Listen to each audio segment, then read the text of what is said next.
Boa noite, meus irmãos. É sempre um prazer nós estarmos aqui reunidos para mais uma palestra. Sejam muito bem-vindos à nossa Casa Espírita, aprendizes da fraternidade. Sejam muito bem-vindos àqueles que estão nos assistindo aqui presencialmente, aos irmãos desencarnados também, pois são muitos os espíritos que também se interessam por essas atividades como forma de enriquecimento de novos conhecimentos, de novos aprendizados, de novas experiências, pois através da palestra, esse momento também nos serve como uma troca.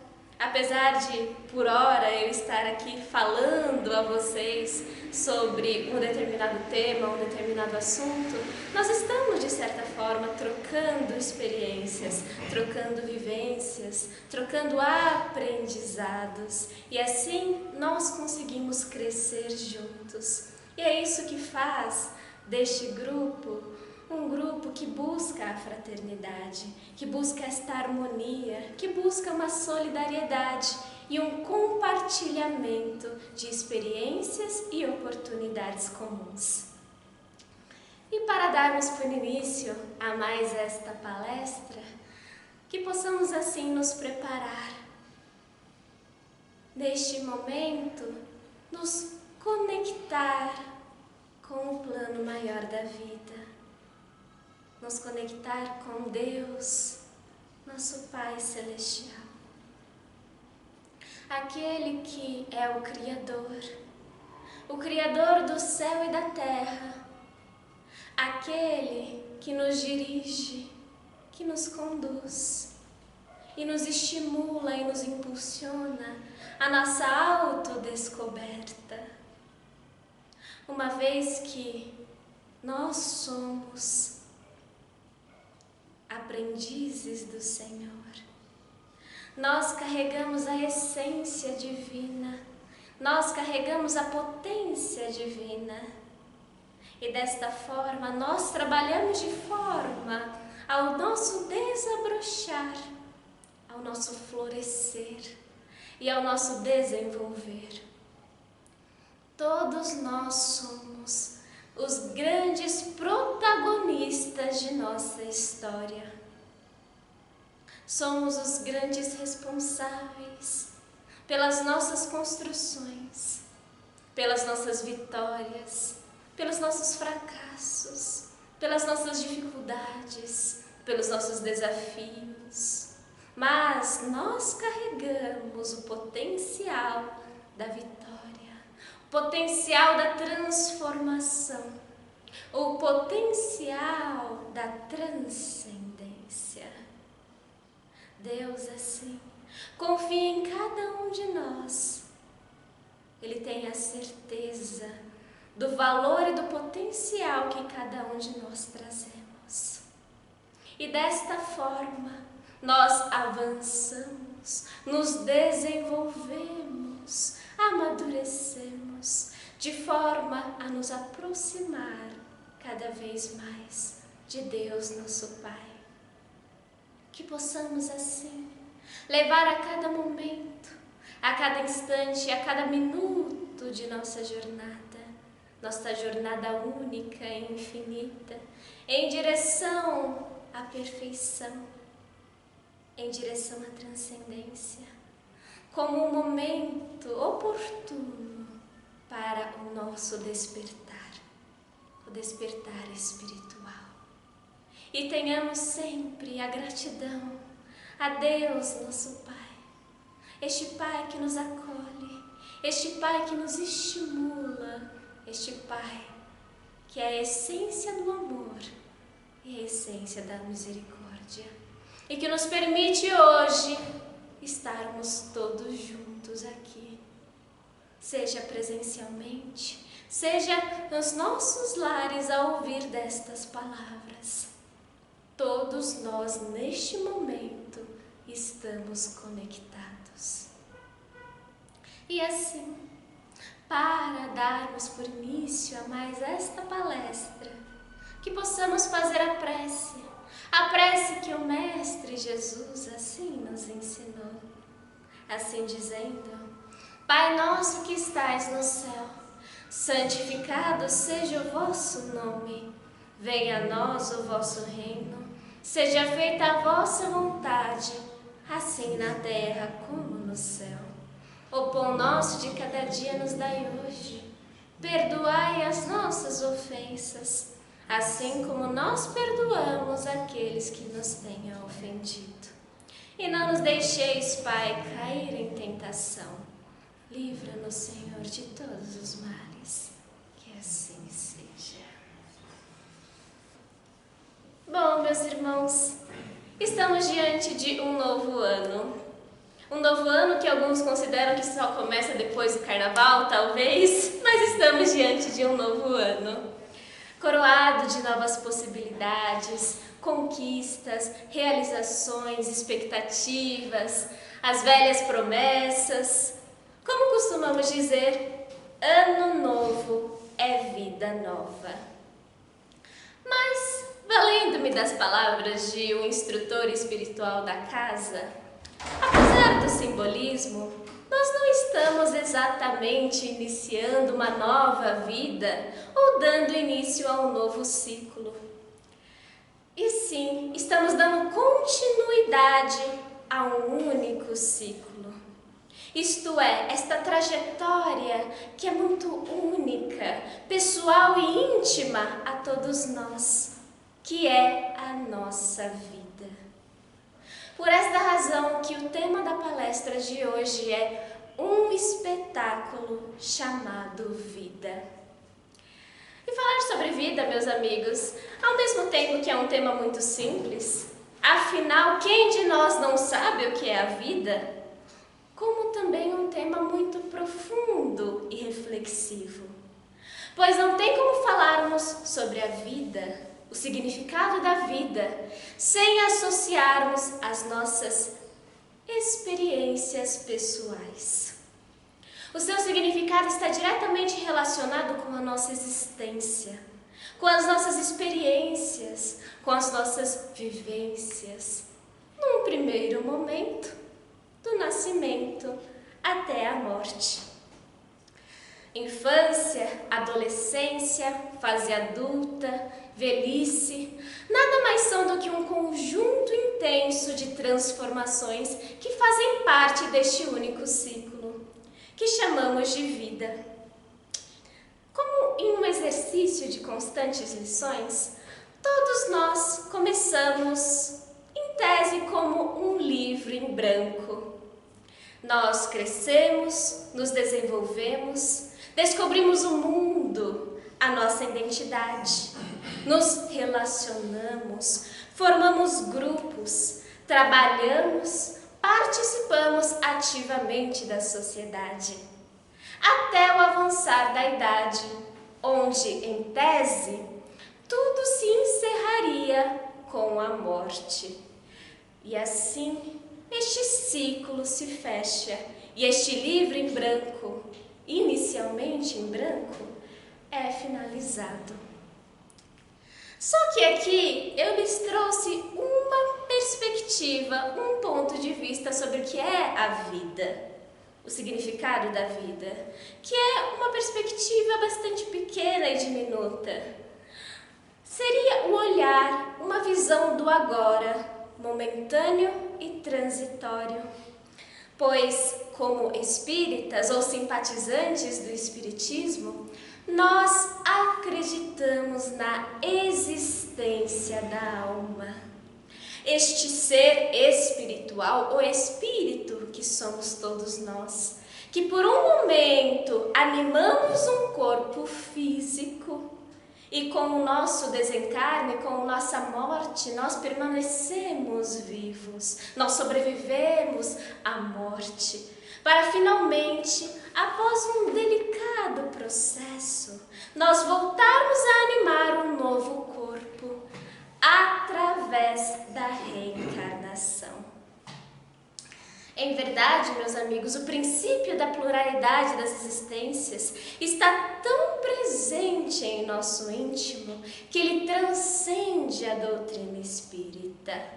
Esta afirmação remonta a épocas longínquas da humanidade, integrando culturas de diferentes civilizações da antiguidade, que tinham o princípio da pluralidade das existências, a reencarnação, como chamamos, como um princípio básico, um princípio elementar das suas crenças. Aliás, como uma necessidade absoluta do espírito. E temos diante de nós casos espetaculares e fantásticos que nos demonstram que nós somos nada mais e nada menos do que viajantes do tempo. Como, por exemplo, as crianças.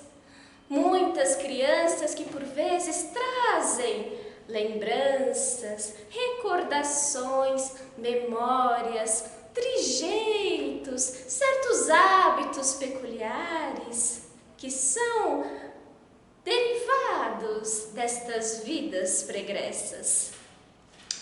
Um caso bastante conhecido na Índia é considerado uma das maiores provas acerca da existência da reencarnação. Uma menina chamada Shanti nasceu no ano de 1926, na cidade de Delhi, uma das maiores metrópoles da Índia, e era como qualquer outra criança.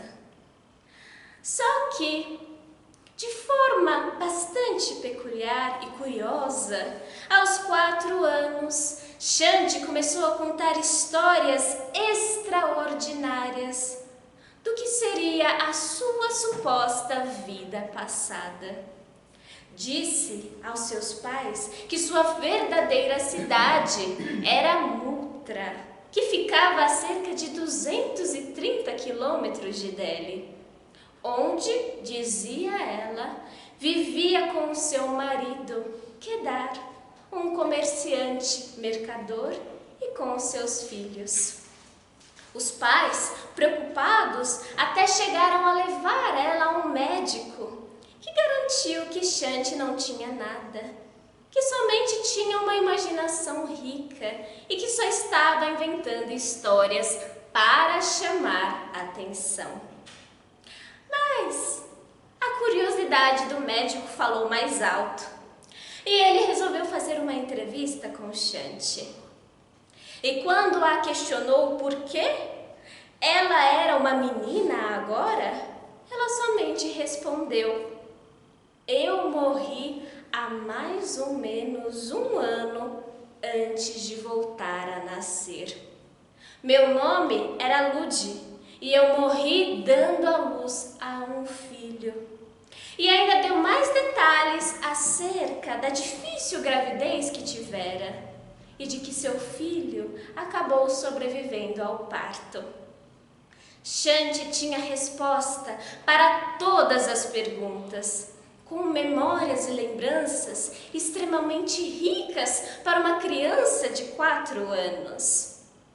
O tio de Shanti, da menina, resolveu investigar essa história sobre esse tal lugar que a menina tanto falava. Mandou uma carta para o endereço que a menina falou, que morava anteriormente, procurando por Kedar, que teria perdido sua esposa 1 ano antes, em 1925. E para a surpresa de todos, Kedar existia mesmo, e ele recebera a carta.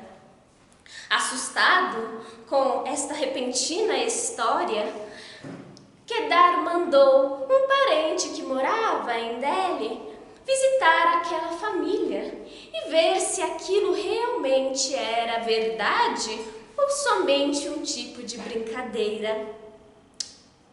Com a chegada daquele parente, Shanti logo reconheceu a pessoa como primo do seu marido e começaram a conversar, confirmando a história. Ficou acertado então que Kedar e seus filhos iriam visitar Shanti em Delhi. Após a chegada na casa da menina, Xande ficou extremamente emocionada e cobriu os filhos de Quedar com beijos e os chamavam por apelidos carinhosos que somente Lude conhecia. Quedar chorou muito e foi consolado por Xande, uma menina de 4 anos, com palavras que somente Lude e Quedar conheciam. Claro que, inevitavelmente, este caso ficou muito conhecido na Índia, no mundo, por jornalistas, cientistas, até chamou a atenção de Mahatma Gandhi. E estes pesquisadores logo resolveram levar a menina até a cidade de Mutra para ver se realmente aquilo era verdade ou se não passava de uma mentira. Chegando à cidade, Xande falou o dialeto de Mutra, que era totalmente diferente da cidade onde agora morava. E durante o caminho, até a casa de Quedar com os seus filhos, de Quedar e seus filhos, ela chegou a apontar todas as ruas, todos os bairros, as características da cidade e ainda conseguiu reconhecer, num grupo de 50 pessoas, os pais de Lude. O caso assim de Xande foi o mais conhecido e investigado da história. Infelizmente, Xande faleceu em 1977, com 61 anos. No entanto, sua história é uma evidência clara de que a reencarnação não é somente possível, como também é uma realidade. Imaginemos assim, meus irmãos, nós espíritos somos semelhantes a atores de uma companhia de teatro. Só que, como atores, em cada peça e em cada espetáculo, nós desempenhamos um papel. Somos um novo personagem, com características e vivências especiais, em um contexto social, familiar e pessoal distinto. Só que, mesmo vivendo estes diversos personagens, esses diversos papéis, no fundo, só as vestimentas, somente a forma muda. Os atores continuam a ser os mesmos. Ou seja, somente a alma é igual. O corpo é novo, um corpo novo, conduzido por um espírito antigo. O espírito, assim, nós reencarnamos em determinado continente, em determinado país, em uma determinada região, em uma determinada localidade, com determinadas culturas, idiomas, língua, valores, tradições, crenças, família, constantemente. E isto se dá porque a reencarnação é o sistema pelo qual a providência divina aperfeiçoa o Espírito eterno. Uma das leis de Deus, meus amigos, é a lei do progresso. Logo, o destino dos espíritos, dos seres espirituais, o nosso destino é progredir incessantemente rumo à perfeição. E se refletirmos bem, meus amigos, será que somente uma encarnação, uma vida na Terra, na matéria, seria suficiente para seguirmos a este grandioso programa de aperfeiçoamento da alma? Crescendo em inteligência, crescendo em moralidade? O próprio Mestre Jesus não diz assim quando conversava com Nicodemos, que era um doutor da lei, que ninguém pode ver o reino de Deus, o reino dos céus, se não nascer de novo, senão nascer da água e do Espírito. Temos que notar, meus irmãos, que a finalidade do renascimento é, em primeiro lugar, o aprimoramento do Espírito, em busca de nos aproximar do Criador. Uma vez que somos criados por Ele, simples e ignorantes. Aliás, saímos da ignorância e crescemos em conhecimento e moralidade. Desta forma, na concepção espírita, a construção de um ser virtuoso envolve o crescimento integral do espírito em múltiplas existências, lapidando as qualidades da inteligência e as qualidades do coração. Significa aproveitar as lições da vida e investir em nosso aprendizado pessoal. Logo, através de vidas sucessivas, o espírito adquire maior conhecimento e se eleva, ele se aperfeiçoa, passando a colaborar com a obra do Criador. Dessa forma, nossas vidas na Terra sempre nos oferecem múltiplas oportunidades de aprendizado. O renascimento, meus amigos, é uma continuidade e também é um processo livre, aberto e permeado por infinitas possibilidades, uma vez que todos nós somos regidos pelo livre-arbítrio. Somos, assim, os protagonistas de nossa história e também somos responsáveis pelas nossas próprias construções. José Paziani, um grande estudioso das obras espíritas, nos ressalta na revista O Consolador que a reencarnação dignifica o espírito imortal, que vai galgando os degraus do aperfeiçoamento ao longo dos milênios sucessivos, crescendo em sentimento e intelectualidade, num trabalhoso processo de manifestação de nossa herança divina, concedida igualmente a todos os espíritos. No momento de nossa criação, somos todos absolutamente iguais. As diferenças individuais, portanto, não decorrem de capricho ou de determinação de Deus, mas sim do empenho de cada espírito no sentido de promover o seu próprio progresso. Nessa caminhada, vamos recebendo por justiça os frutos de todo o bem semeado, mas em função dessa mesma justiça somos compelidos a reparar os males praticados.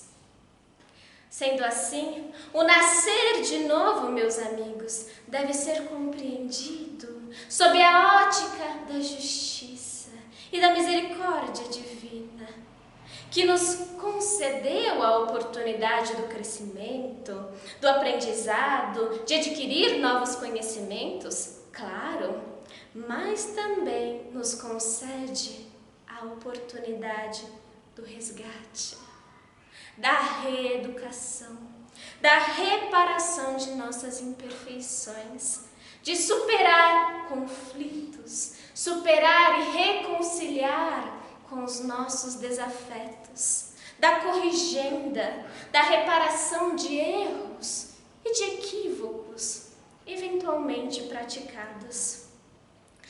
Nessa história não existe penas, pecados ou castigos eternos, e sim os mecanismos da lei divina. cada ato nosso corresponde a um efeito, corresponde a uma consequência. E isto, meus amigos, é a verdadeira vida. É a trajetória única e infinita do ser imortal, em que nós construímos o nosso momento presente e construímos o nosso momento futuro. A reencarnação, pois bem, é um convite magnífico ao aproveitamento do tempo e das oportunidades, que sempre devem ser colocadas a serviço do progresso, a serviço da evolução e da perfeição. Programada pelo Criador, a reencarnação, o renascimento, demonstra o amor de Deus por todos nós. É uma manifestação da sua misericórdia. Afinal, se não houvesse este princípio, qual exatamente seria o sentido da vida, o valor da vida? Com este turbilhão de emoções, com este turbilhão de desigualdades, dificuldades, injustiças, arrependimentos também que nós vivenciamos em vida. Isto nos faz perceber que o renascimento e a reencarnação, como a lei da vida, é uma bênção única de amor, é uma necessidade. O nosso momento aqui na Terra, ele é muito passageiro, ele é transitório, como o dia solar, que é o sol que a cada dia se vem e se vai. Pois cedo ou tarde, nós iremos encontrar o caminho do bem, o caminho da fraternidade. Nós iremos desabrochar, nós iremos florescer e assim desenvolver este potencial divino que todos nós temos, pois somos criados, é claro, à imagem e semelhança do Criador. Nós temos a semente e a essência divina dentro de nós. E nós buscamos assim, através esses sucessivos estágios na Terra, desenvolver esta potência. Assim poderemos fazer, como Jesus mesmo diz, o que Ele faz e muito mais. Somos assim deuses. E, para finalizar, só falando uma pequena frase que nosso irmão Chico assim diz e que expressa todo o nosso objetivo, toda a razão de nossa existência, do nosso caminhar e do nosso desenvolver. Que, embora nenhum de nós, ninguém possa voltar atrás e fazer um novo começo, todos nós podemos recomeçar agora e fazer um novo fim. E assim, meus irmãos, neste momento em que tomamos para nós esta dimensão gloriosa do que é a verdadeira vida, que é a vida do Espírito imortal, é a sua trajetória, e que estamos aqui somente de passagem. É uma estadia momentânea, uma estadia transitória.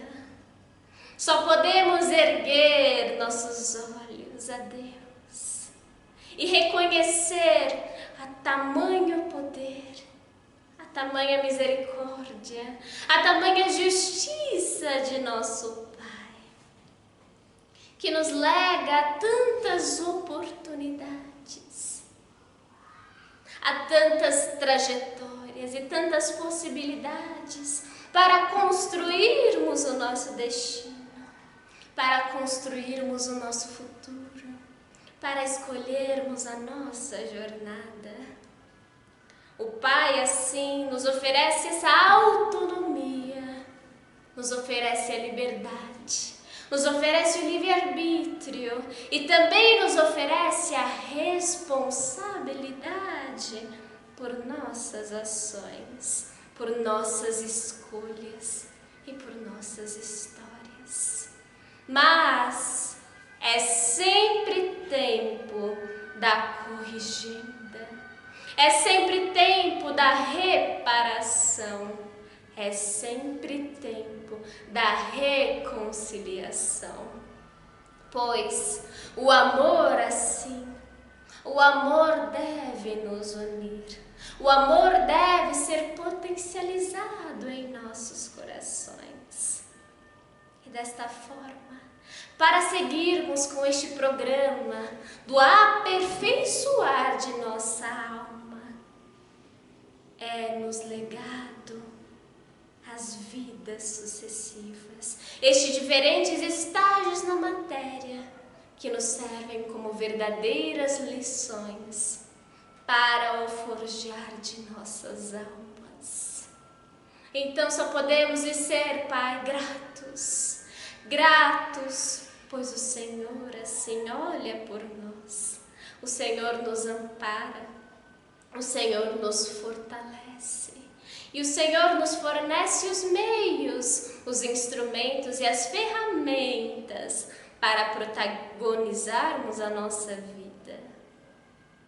Somos seres, Senhor, tão pequeninos diante da Tua grandeza, mas o nosso progresso e a nossa evolução são trajetórias infinitas, em que vamos nos aproximando de Deus a cada dia, a cada momento, a cada segundo.